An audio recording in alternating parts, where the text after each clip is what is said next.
Okay, Assalamualaikum warahmatullahi wabarakatuh. Kami daripada kumpulan 8 hari ini akan membentangkan berkenaan dengan assignment yang telah diberikan kepada kami berkenaan dengan soalan explore the regulatory framework governing Islamic audit in Malaysia, analyze the roles and responsibilities of regulatory bodies in overseeing and enforcing compliance with Sharia principles in auditing practices. Jadi ini ahli kumpulan kami terdiri daripada 5 orang. Pertama sekali Rabiatul Adawiyah, yang kedua saya Anis Nurul Izzah binti Azman, yang ketiga Tasnim Jannah, yang keempat Siti Hajar Mariam, yang kelima Anis Syazwani. So, kita akan mulakan dengan pengenalan. Audit dalam konteks perbankan Islam dan kewangan berprinsip syariah memerlukan satu rangka kerja peraturan yang kukuh dan bersaing. So, kat Malaysia ni, audit Islam ni diatur oleh satu rangka kerja yang komprehensif untuk nak pastikan pematuhan terhadap prinsip-prinsip syariah. So, hari ini kami akan terangkan tentang peranan dan tanggungjawab badan pengawal dalam memantau serta menegakkan pematuhan terhadap prinsip syariah dalam amalan audit. Jadi setelah kami buat penelitian terhadap topik ni berkenaan dengan syariah auditing, kami dapati banyak kajian-kajian lama daripada 2013, daripada 2014, 15, 2017, 2019, 2020, 2022.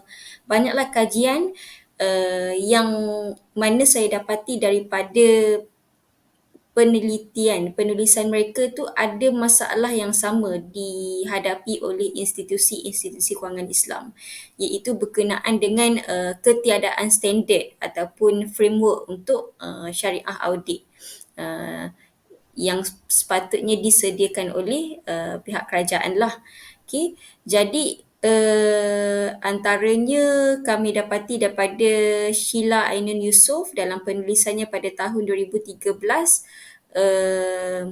ada institusi kewangan yang bahkan menyalahgunakan terma syariah compliance produk tu semata-mata sebagai salah satu strategi pemasaran. Dan selain daripada itu juga, daripada Azwan Abdul Rashid 2017 dalam artikelnya menyatakan kekurangan sistem yang berkaitan dengan pengauditan syariah juga menyumbang kepada kegagalan sistem kewangan Islam di Malaysia. Okay. Sebagaimana yang kita tahu kan, selama beberapa dekad yang terakhir ni Malaysia mengalami ataupun ada perkembangan yang pesat lah dari segi perkembangan produk kewangan Islam. Jadi sepatutnya dalam menghadapi permintaan yang semakin meningkat ni, pihak berautoriti sepatutnya beri tumpuan yang lebih lah tentang bagaimana nak mengekalkan perakaunan dan pelaporan kewangan industri kewangan Islam ni agar sentiasa patuh kepada prinsip-prinsip syariah. Jadi tidak dapat tidak, suatu standard ataupun framework ni memang diperlukan supaya dapat digunakan oleh warga institusi kewangan Islam sebagai salah satu panduan lah, okay, untuk mengelakkan berlakunya masalah-masalah seperti yang dinyatakan tadi. Okay. Contohnya macam yang dinyatakan Sheila Ainun Yusof tadi berkenaan dengan penyalahgunaan terma syariah compliance product tu, kalau ada panduan ataupun rangka kerja yang tepat berkenaan syariah audit, masalah tersebut dapat dielakkan lah. Okay. Jadi satu pendekatan maknanya rangka kerja ataupun framework untuk syariah audit ni juga adalah salah satu pendekatan untuk kita meningkatkan keyakinan orang ramai dengan menyediakan standard yang tepat untuk audit syariah, supaya kita dapat bagi jaminan lah, dapat bagi pengesahan kepada masyarakat bahawa operasi dan juga produk-produk kewangan yang dikeluarkan oleh institusi-institusi kewangan Islam ni selaras dengan prinsip-prinsip syariah.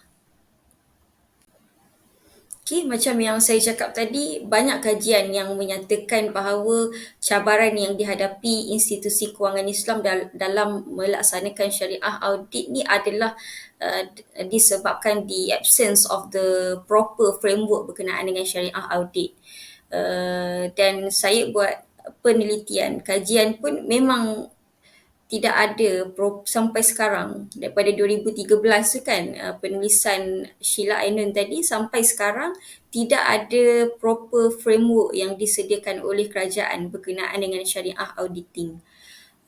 Cuma ada yang kemudian rakan-rakan presenter saya akan membentangkanlah berkenaan dengan framework syariah audit yang disediakan oleh beberapa badan seperti MIA, IIAM, SAC dan sebagainya lah. Okay, cuma secara generalnya proper framework daripada kerajaan tu betul-betul tak ada lagi. Tapi apa yang saya jumpa daripada IFSB, Islamic Financial Services Board, okay, sebelum tu IFSB ni adalah organisasi antarabangsa yang ditubuhkan untuk meningkatkan kestabilan industri perkhidmatan kewangan Islam. Okay, yang mana IFSB ni dia ada banyaklah standard-standard yang dikeluarkan yang boleh digunakan oleh warga institusi kewangan Islam sebagai panduan untuk perbankan, pasaran modal, insurans, takaful dan sebagainya lah. Okay. Cuma kalau saya tengok dokumen conference pada tahun lepas,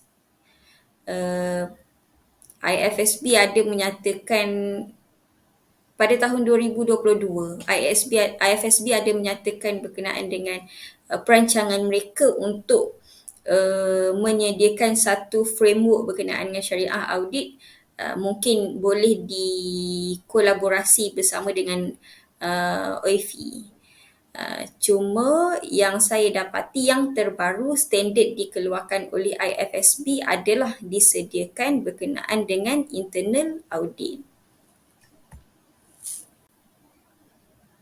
Okay, sebelum saya teruskan, sedikit pembetulan daripada tadi, yang conference tu conference report pada tahun 2020, bukan 2022. Okay, dalam report tu ada IFSB menyatakan sedang melakukan kolaborasi bersama dengan OIFI untuk mengeluarkan joint standard lah berkenaan dengan syariah audit. Dan sekarang pun pada Disember yang terbaru, pada Disember 2023, IFSB ada mengeluarkan standard, revised standard lah untuk revised standard IFSB yang ke-30. Standard yang ke-30 pada 2.11, internal audit, perkara yang ke-221 dan juga 222 ada dinyatakan berkenaan dengan syariah audit. Okay.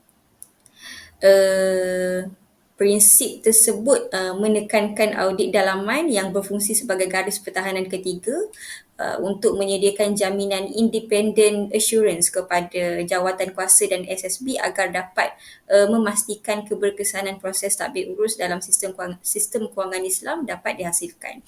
Okay, piawaian lainnya juga adalah berkenaan dengan fungsi audit dalaman yang mesti mempunyai mandat yang jelas dan bebas daripada aktiviti yang diaudit. Okay, dia mesti kena ada kedudukan, kemahiran, sumber kuasa yang mencukupi dalam institusi kewangan Islam untuk membolehkan juru audit tu melaksanakan tugas mereka dengan berkesan dan objektif. Dan mandat fungsi audit dalaman tu hendaklah diperluaskan dengan memasukkan fungsi audit dalaman. Okay, dekat situ ada dinyatakan sikitlah berkenaan dengan syariah audit dalaman. Okay, seterusnya selain daripada tu, jawatan kuasa pengarah, SSB dan pengurusan juga perlulah menyumbang kepada keberkesanan fungsi audit dalaman dengan memastikan juru audit dalaman dan juru audit syariah dalaman dapat mematuhi piawaian profesional sama ada nasional ataupun antarabangsa yang terpakai untuk masing-masing lah. Okay. So untuk yang terbaru revise IFSB 30 tu, itu sajalah ada sedikit berkenaan dengan syariah audit. Okay, lain-lain rangka kerja yang lebih detail saya belum jumpa lagi. Seterusnya kita akan tengok pula kepada regulatory framework governing Islamic audit in Malaysia. Okay, kita presenter-presenter seterusnya akan menerangkanlah serba sedikit rangka kerja berkenaan dengan syariah audit yang dilaksanakan oleh 4 institusi ni. Yang pertama, the Institute of Internal Auditors Malaysia, yang kedua Securities Commission Malaysia SC, yang ketiga Bank Negara Malaysia BNM, yang keempat Malaysian Institute of Accountants MIA. Okey, saya Rebecca Dewiyah akan bentangkan badan kawalan yang seterusnya, iaitu Institut Juru Audit Dalaman Malaysia, IIAM. IIA atau The Institute of Internal Auditors merupakan non-profit organisation yang berkaitan dengan bidang juru audit dalaman di Malaysia. Ia merupakan sebahagian daripada rangkaian perwakilan rasmi bagi Institut Juru Audit Dalaman IIA di peringkat antarabangsa, dan juga IIA ditubuhkan pada tahun 1977. Okey. Jadi apakah peranan Institut Juru Audit Dalaman Malaysia ni? Okey, terdapat 6 fungsi IIA, iaitu yang pertama, membangunkan profesionalism, iaitu IIA berperanan dalam membangunkan dan meningkatkan profesionalism dalam bidang juru audit dalaman. Ini termasuklah dalam aktiviti seperti menyediakan program pembangunan profesional, iaitu seminar dan latihan bagi meningkatkan kemahiran serta ilmu pengetahuan mengenai bidang kerja juru audit dalaman. Yang kedua, menyediakan standard dan panduan untuk juru audit dalaman. Ini termasuklah dalam pengeluaran standard piawaian International Professional Practices Framework IPPF yang menjadi landasan bagi amalan juru audit dalaman di peringkat global. Dan yang ketiga, akreditasi dan juga pengiktirafan. Jadi IIA ni dia bertanggungjawab dalam menyusun program akreditasi dan juga pengiktirafan bagi firma-firma juru audit dalaman serta individu-individu yang terlibat. Hal ini boleh membantu dalam memastikan bahawa juru audit dalaman dapat memenuhilah standard yang ditetapkan oleh IIA. Yang keempat, mengembangkan dan menyelenggara kod etika bagi juru audit dalaman. Kod etika ini dia menggariskan prinsip-prinsip dan juga nilai-nilai yang mesti dipegang oleh juru audit dalaman dalam menjalankan tugas. Misalnya, nilai-nilai kejujuran, ketekunan serta bertanggungjawab dalam melaksanakan tugas, dan juga prinsip-prinsip seperti integriti, keobjektifan yang jelas, kerahsiaan dan juga kecekapan yang telah ditetapkan dalam IIA. Yang kelima, menyediakan pendidikan dan latihan juru audit dalaman. Ia melalui program-program akademik serta latihan profesional. Hal ini boleh membantu meningkatkan kebolehan dan juga kecekapan juru audit dalaman dalam menyumbang kepada pengurusan risiko dan juga pematuhan undang-undang. Dan yang terakhir, sebagai platform komunikasi. IIA ada menyediakan platform bagi juru audit dalaman untuk berkomunikasi ataupun berkongsi pengetahuan, pengalaman, iaitu melalui forum, seminar dan juga aktiviti-aktiviti lain. Perkara ini dapat membina sebuah komuniti juru audit dalaman yang aktif dan juga dapat membantu meningkatkan tahap profesionalism serta kecekapan dalam mengaudit. Slide seterusnya adalah piawaian standard amalan profesional audit dalaman IPPF. Jadi dalam ke-6 perkara yang saya dah sebutkan tadi, antara salah satu peranan IIA Malaysia adalah penyediaan standard dan juga panduan. Jadi IIA ni dia ada mengeluarkan satu standard yang disebut sebagai piawaian standard amalan profesional audit dalaman IPPF ataupun International Professional Practices Framework. IPPF ini berfungsi dalam memberikan satu garis panduan yang menyeluruh bagi aktiviti pengauditan dalaman. Hal ini dapat membantu organisasi mencapai matlamat organisasi dengan cara yang lebih sistematik dan dalam masa yang sama juga berdisiplin. Dalam konteks ini, seorang juru audit syariah dia perlu mengikut panduan yang telah dikeluarkan oleh IIA. Jadi dalam IPPF ni ada terdapat dua jenis, iaitu yang pertama piawaian ciri dan yang kedua piawaian prestasi. Bagi piawaian ciri, seorang juruaudit syariah dia perlu membuat pelaksanaan audit syariah dalaman yang melibatkan langkah-langkah seperti perancangan, komunikasi, pengurusan sumber, penyelarasan dan juga pelaporan kepada ahli lembaga. Dengan memahami piawaian ciri ini, juruaudit syariah dapat melaksanakan tanggungjawabnya dalam mematuhi peraturan serta prinsip syariah seperti yang telah ditetapkan oleh lembaga syariah. Begitu juga dengan pematuhan terhadap piawaian IPPF jenis kedua, iaitu piawaian prestasi. Terdapat 7 perkara seorang juruaudit syariah dalaman perlu lakukan supaya dapat memastikan kelancaranlah dalam menjalankan aktiviti audit dibuat dengan betul dan juga telus. Dekat sini saya bawakan 7 langkah dalam piawaian prestasi yang telah digariskan oleh IIA, iaitu langkah pertama, pengurusan aktiviti audit dalaman.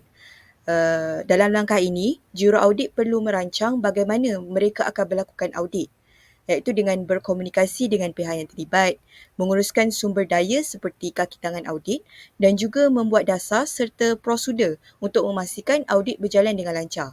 Kesemua langkah ini penting kerana audit dalaman dapat membantu organisasi menjadi lebih baik dalam pengurusan dan juga kawalan. Langkah kedua, tugas kerja. Tugas kerja ini penting kerana ia menetapkan apa yang juruaudit perlu lakukan dari masa ke semasa dalam aktiviti audit dalaman. Hasil audit itu nanti dapat membantu organisasi menjadi lebih baik dalam pengurusan dan juga kawalan risiko. Bagi langkah ketiga pula, iaitu perancangan tugasan. Ia terlibat dalam membuat rancangan sebelum memulakan sesuatu kerja.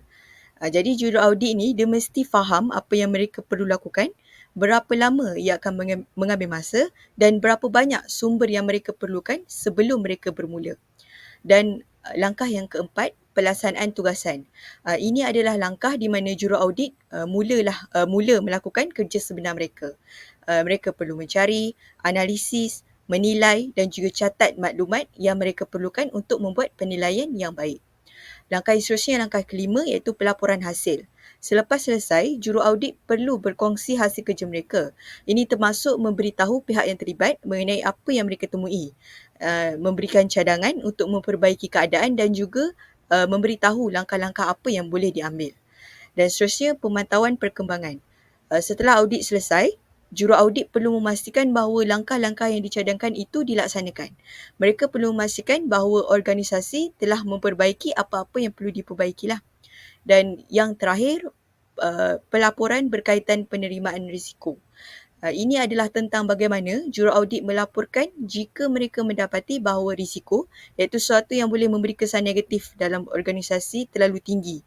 Jadi mereka perlu berbincang dengan pihak pengurusan dan jika perlu, lapor kepada lembaga pengarah.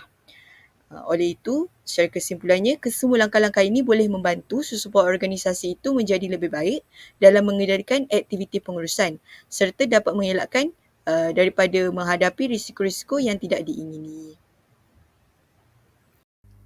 Assalamualaikum warahmatullahi wabarakatuh. Saya Siti Hajar Mariam binti Samuri akan menyambung institusi yang seterusnya, institusi yang berperanan dalam menjalankan audit Islam di Malaysia iaitu Bank Negara Malaysia, BNM.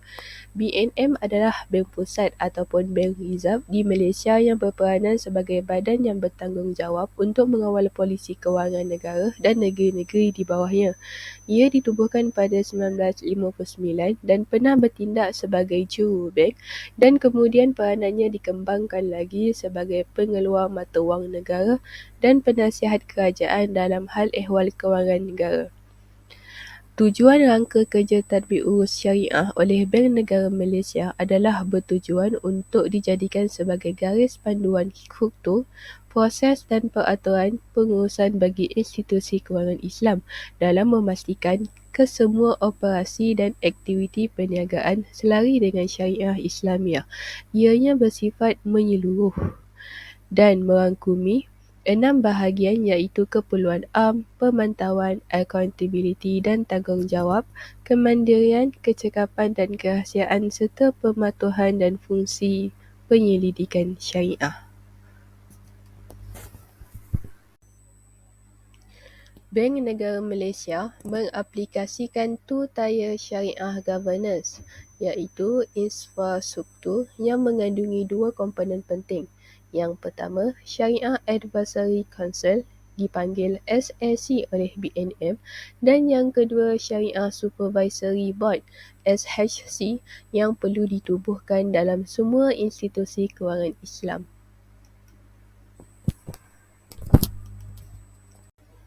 Komponen pertama dalam two-tier syariah governance iaitu SAC, Syariah Advisory Council. Ia ditubuhkan pada bulan Mei 1997 dan bertindak sebagai badan berkuasa syariah tertinggi dalam kewangan Islam di Malaysia. Selain itu, ia berperanan untuk memberikan resolusi bagi tujuan perniagaan perbankan Islam, perniagaan takaful, perniagaan kewangan Islam, perniagaan kewangan pembangunan Islam atau mana-mana perniagaan lain supaya selari dengan prinsip syariah yang dikawal selia oleh BNM. Ia juga bertindak sebagai badan rujukan dan penasihat kepada BNM mengenai isu syariah yang berlaku dalam perniagaan kewangan Islam atau urus niaga BNM dengan entiti lain yang berkaitan. Tambahan lagi, SAC juga bertanggungjawab untuk memastikan semua produk perbankan Islam dan takaful tidak bercanggah dengan prinsip syariah. Seterusnya, saya sambung dengan fungsi dan tanggungjawab Bank Negara Malaysia sebagai badan berkuasa pengauditan Islam di Malaysia yang telah dikuatkuasakan dalam akta-akta seperti berikut. Yang pertama, CBA Akta Bank Negara Malaysia 2009. Yang kedua, IFSA Akta Perkhidmatan Kewangan Islam 2013. Yang ketiga, FSA Akta Perkhidmatan Kewangan 2013. Berikutan adanya kuasa perundangan ini, Bank Negara Malaysia akan menjadi lebih responsif dalam menghadapi risiko-risiko yang bakal berlaku dalam usaha kestabilan monetari dan kewangan dalam rantaian sistem kewangan negara.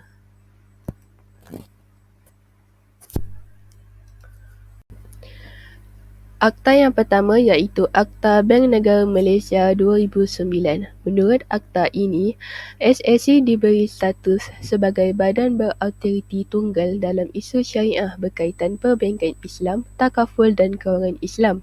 Keputusan SAC adalah mengatasi mana-mana ketetapan yang diberikan oleh badan atau jawatan kuasa syariah lain yang ada di Malaysia. Lain daripada itu, keputusan SAC juga akan digunakan dalam mahkamah dan penimbangtara untuk sebarang prosiding yang berkaitan dengan perniagaan kewangan Islam dan keputusan ini adalah mengikat kepada semua pihak.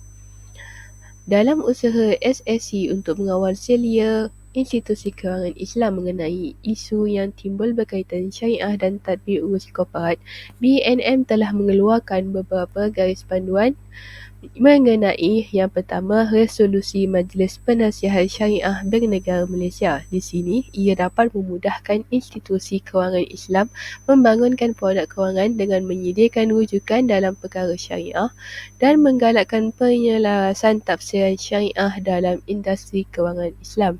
Yang kedua, garis panduan tadbir urus korporat Bank Islam berlesen.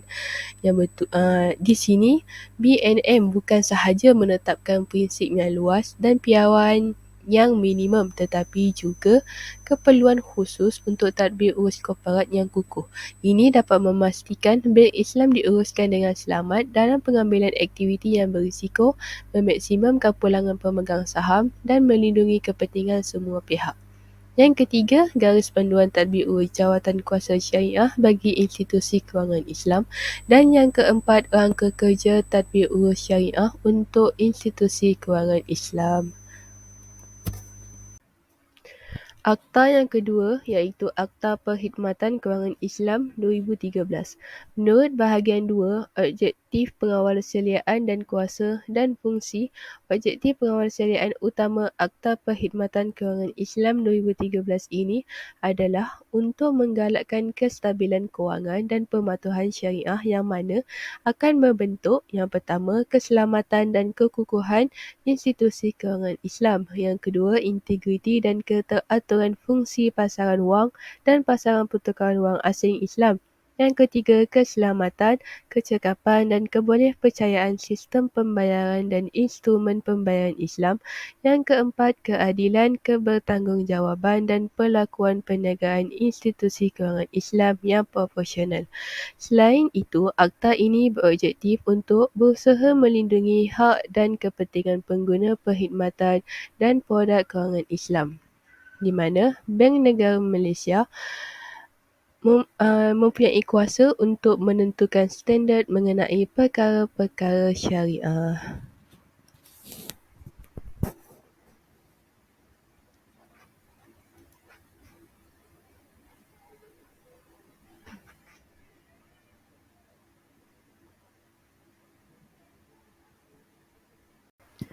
Seterusnya, yang terakhir, Akta Perkhidmatan Kewangan 2013. Menurut Akta Perkhidmatan Kewangan 2013 bahagian 5 penggal 1, bank berfungsi untuk menentukan standard perkara berhemat untuk menggalakkan integriti, profesionalisme dan kepakaran dalam pelakuan perniagaan, hal ehwal dan aktiviti institusi. Standard yang ditentukan di bawah subsection ini boleh termasuk standard yang berhubungan dengan, contohnya, kecukupan modal, likuiditi, tadbir urus korporat, pengurusan risiko, transaksi pihak yang berkaitan, penyelenggaraan kumpulan wang rizab, kumpulan wang insurans, pencegahan institusi daripada digunakan dengan sengaja atau tidak sengaja bagi aktiviti jenayah. Sekian sahaja daripada saya untuk BNM, Bank Negara Malaysia. Sekian, terima kasih. Seterusnya ialah Suruhanjaya Security Malaysia. Suruhanjaya Security Malaysia ni ditubuhkan pada 1 Mac 1993 di bawah Akta Suruhanjaya Security 1993. Misi SC ni adalah untuk menggalakkan dan mengekalkan pasaran sekuriti dan derivatif yang adil, cekal, terjamin, telus serta untuk memudahcarakan pembangunan teratur bagi pasaran modal yang inovatif dan berdaya saing. So, ni adalah antara tanggungjawab SC lah, iaitu yang pertama, membuat dan menguatkan undang-undang dan peraturan yang berkaitan dengan pasaran modal. Yang kedua, memastikan pertumbuhan dan pembangunan pasaran yang berkembang. Yang ketiga, menyelia aktiviti pasaran modal dan institusi pasaran, termasuk contohlah macam termasuk bursa, rumah penjelasan dan pengendali pasaran berdaftar. Seterusnya, mengawal selia semua entiti dan individu yang berlesen di bawah Akta Pasaran Modal dan Perkhidmatan 2007. Dan yang terakhir adalah melapor kepada Menteri Kewangan dan membentangkan laporan kewangan di Parlimen setiap tahun.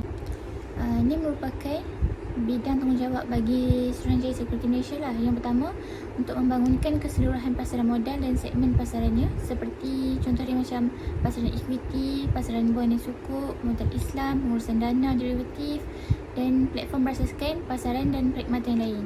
Yang kedua, memudahsyarakat inovasi dan perkhidmatan digital menerusi pasaran modal. Yang ketiga ialah untuk mewujudkan saluran bagi ekosistem pembiayaan yang berkembang. Yang keempat, memastikan tingkah laku yang wajar semua peserta pasaran melalui kerja-kerja penyeliaan, pemantauan dan juga penguatkuasaan. Seterusnya, menerajuk amalan tadbir urus korporat yang baik. Dan yang terakhir adalah untuk memudahcarakan kerjasama kawal selia rentas sempadan dan kepimpinan pemikiran yang lebih luas. Seterusnya ni seperti yang dapat lihat lah, ni merupakan peranan pengawal seliaan Suruhanjaya Security Malaysia SC. Itu yang pertama, menjadi pihak berkuasa untuk mendaftarkan prospektus syarikat selain kelab regulasi yang tidak tersenarai. Macam prospektus ni macam saham lah, macam tu.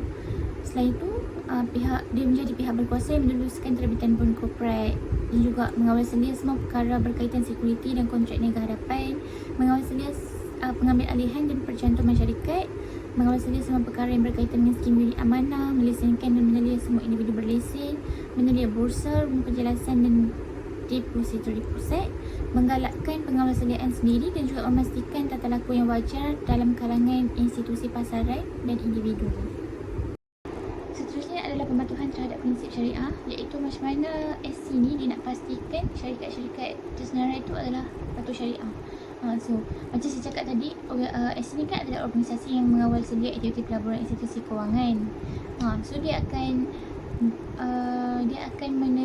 menegakkan, dia akan membuat peraturan dan peraturan berkaitan dengan pasaran modal ni lah. Dan antara tindakan SC untuk pastikan syarikat-syarikat tu patuh syariah kan, yang first, dia tubuhkan kumpulan penyelidikan instrumen Islam iaitu KPII. KPII pada tahun 1994, dan tujuan KPII ni adalah untuk buat penyelidikan yang mendalam dalam pengembangan produk dan operasi pasaran modal Islam, dan juga merancang konsep yang inovatif untuk nak bentukkanlah pasaran modal yang selaras dengan prinsip-prinsip syariah ni. Lepas tu, bila mana SC ni dia nampak lah yang KPII ni sebenarnya bagi banyak sumbangan untuk nak memastikan pasaran modal Islam ni selari dengan prinsip-prinsip Islam lah kan. So bila dia nampak yang KPII ni membuahkan hasil, so dia pun rasa macam dia kena tubuhkan satu badan yang formal under Akta Suruhanjaya.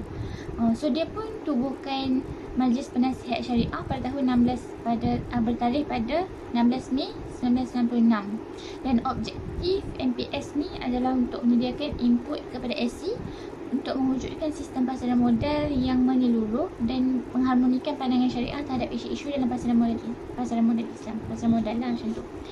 Okey, dan MPS ni dia menjadi rujukan utama di peringkat nasional berkenaan dengan isu-isu dalam pasaran modal Islam, dan dia juga telah menetapkan kriteria yang khusus untuk nak pastikan aktiviti syarikat tersenarai ini adalah patuh syariah.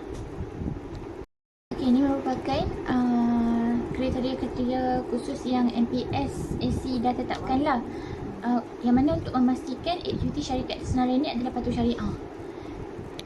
And based on kriteria yang ditetapkan ni, dia pun boleh klasifikasikan syarikat tu sama ada patuh syariah atau tidak, bila mana aktiviti teras syarikat tu tak selari dengan prinsip syariah. Kalau dia tak selari, maksudnya dia tak patuh syariah lah macam tu. So ni adalah antara kriteria yang digariskan, yang ditekankan lah macam tu. Yang pertama, perkhidmatan kewangan yang berteraskan riba. Yang kedua, perjudian dan pertaruhan. Seterusnya, pengeluaran dan penjualan barangan yang tidak halal atau berkaitan dengan barangan yang tidak halal, insurans konvensional, aktiviti hiburan yang tidak selaras dengan prinsip syariah, pengeluaran atau penjualan barangan yang berasaskan tembakau atau berkaitan, pembrokeran atau jual beli security yang tidak patuh syariah, dan aktiviti lain yang didapati tidak selaras dengan prinsip syariah. Seterusnya, ini adalah antara kaedah penyaringan yang ditetapkan oleh MPSSC dalam nak menentukan sama ada syarikat yang bercampur aktiviti yang halal dengan yang haram ni masih patuh syariah ataupun tak, macam tu. Okay, so kaedah yang pertama adalah penapisan aktiviti perniagaan, yang mana pendapatan dan untung sebelum cukai keseluruhan syarikat ni akan dikira dan akan dibandingkan dengan tanda penanda aras aktiviti perniagaan. Dan tanda aras ni ada 4 tanda aras, iaitu penanda aras 5%, yang mana dia digunakan untuk perniagaan seperti perbankan konvensional, insurans konvensional, judi, arak dan sebagainya. Seterusnya adalah tanda aras 10%. Tanda aras ni digunakan untuk unsur yang macam dia melibatkan orang ramai, kebanyakan orang yang mana susah untuk kita nak elakkan. Contohnya macam pendapatan faedah daripada akaun dan instrumen konvensional. Dan seterusnya adalah penanda aras 20%. Yang ni digunakan untuk perniagaan seperti penerimaan sewa daripada aktiviti tak patuh syariah dan sebagainya. Dan tanda aras 25%. Tanda aras 25% ni adalah digunakan untuk menilai sejauh mana campuran aktiviti dalam satu syarikat tu yang pada asalnya syarikat tu dia selaras dengan prinsip syariah dan bagi manfaat kat masyarakat, tapi ada elemen yang boleh meragukan status syariah dia. Contoh dia macam aktiviti operasi hotel, pusat peranginan, broker dan sebagainya. Dan kaedah yang kedua adalah penapisan nisbah kewangan. NPS ni dia titik beratkan dua benda, iaitu wang tunai terhadap jumlah aset dan juga hutang terhadap jumlah aset. Di mana setiap nisbah yang dimaksudkan ni adalah untuk nak mengukur unsur riba dan apa-apa yang elemen yang riba dalam penyata kewangan syarikat mestilah kurang daripada 33%. Dan yang terakhir, NPS juga gunakan penapisan kualitatif, iaitu dia mengambil kira persepsi awam ataupun image aktiviti syarikat daripada perspektif Islam. Malaysian Institute of Accountants MIA ataupun Institut Accountant Malaysia ialah badan induk bagi profesyen perakaunan profesyen di Malaysia. Badan ini ditubuhkan berdasarkan Akta Accountant 1967 untuk mengawal dan membangunkan bidang perakaunan negara. MIA beroperasi di bawah bidang kuasa Kementerian Keuangan. MIA bertindak sebagai satu-satunya badan yang diberi kuasa untuk mengawal profesyen perakaunan Malaysia, menjadikan seseorang wajib menjadi ahli MIA untuk memperoleh tauliah menjalankan perakaunan di Malaysia. Keahlian MIA ialah pengiktirafan dalam perundangan serta pasaran bagi para akauntan Malaysia. Peranan dan tanggungjawab MIA dalam pengawasan dan penguatkuasaan pematuhan prinsip-prinsip syariah dalam amalan audit di Malaysia. Yang pertama, penetapan standard akuntansi Islam. MIA memainkan peranan dalam menetapkan standard akuntansi yang selaras dengan prinsip-prinsip syariah. Ini termasuk panduan bagi proses audit untuk memastikan pematuhan terhadap prinsip-prinsip Islam dalam penyediaan laporan keuangan. Yang kedua, pengembangan standard etika untuk akauntan Islam. MIA bertanggungjawab untuk mengembangkan standard etika yang berkaitan dengan amalan audit di dalam persekitaran keuangan Islam. Ini termasuklah aspek-aspek seperti keadilan, integriti dan kepercayaan dalam perkhidmatan audit. Yang ketiga, pendidikan dan latihan bagi akauntan Islam. MIA memainkan peranan dalam menyediakan pendidikan dan latihan yang sesuai bagi akauntan yang terlibat dalam amalan audit di Institut Kewangan Islam. Ini termasuk memastikan mereka memahami prinsip-prinsip syariah yang berkaitan dengan audit. Yang keempat, pengawasan dan pemantauan profesional. MIA mengawasi aktiviti dan praktis akauntan yang terlibat dalam amalan audit di Institut Kewangan Islam untuk memastikan pematuhan yang berterusan terhadap prinsip-prinsip syariah. Pemantauan ini mungkin melibatkan penyiasatan dan tindakan disiplin jika terdapat pelanggaran terhadap standard etika atau prinsip-prinsip syariah. Yang kelima, kerjasama dengan pihak berkuasa lain. MIA bekerjasama dengan Suruhanjaya Security Malaysia, SC, Bank Negara Malaysia, BNM dan pihak berkuasa lain dalam menyelaraskan usaha untuk memastikan pematuhan prinsip-prinsip syariah dalam amalan audit di sektor keuangan Islam. Dan seterusnya, penyelidikan dan pematuhan terhadap peraturan. MIA melibatkan diri dalam penyelidikan dan pemantauan terhadap amalan audit untuk memastikan akauntan mematuhi peraturan dan panduan yang dikeluarkan oleh MIA oleh pihak berkuasa lain, termasuk prinsip-prinsip syariah. Dan yang terakhir, penyediaan arahan dan panduan. MIA menyediakan arahan dan panduan kepada akauntan yang terlibat dalam amalan audit di sektor kewangan Islam, termasuk panduan tentang bagaimana memastikan pematuhan terhadap prinsip-prinsip syariah dalam proses audit. Sebagai sebahagian daripada advokasi keuangan Islam, MIA baru-baru ini menerbitkan kertas dasar tentang audit syariah, iaitu White Paper on Syariah Audit dalam kerjasama dengan Universiti Sains Islam Malaysia, USIM. Dalam kertas dasar ini, ianya bertujuan untuk membantu meningkatkan tadbir urus syariah dan memperkukuhkan kedudukan Malaysia sebagai pemimpin global dalam keuangan Islam dan selaras dengan tujuan pembinaan negara MIA. Tadbir urus syariah adalah salah satu bidang utama bagi advokasi MIA dan industri keuangan Islam yang berdaya saing secara global seperti yang diterajui oleh Jawatankuasa Keuangan Islam MIA. So, secara kesimpulannya, peraturan audit Islam dekat Malaysia ni mencerminkan keperluan di mana untuk memastikan kepatuhan terhadap prinsip syariah dalam arena dalam bab kewangan dan juga perbankan Islam. Dan badan-badan yang ditubuhkan, badan pengawal memegang peranan yang sangat penting lah dalam mengawasi dan menegakkan standard pematuhan terhadap prinsip syariah ni. Dengan rangka kerja yang ada dekat Malaysia ni, Dia terus mengukuhkan kedudukan Malaysia sebagai pusat kewangan Islam yang berintegriti dan patuh syariah. So, itu sahaja daripada kami. Sekian, terima kasih.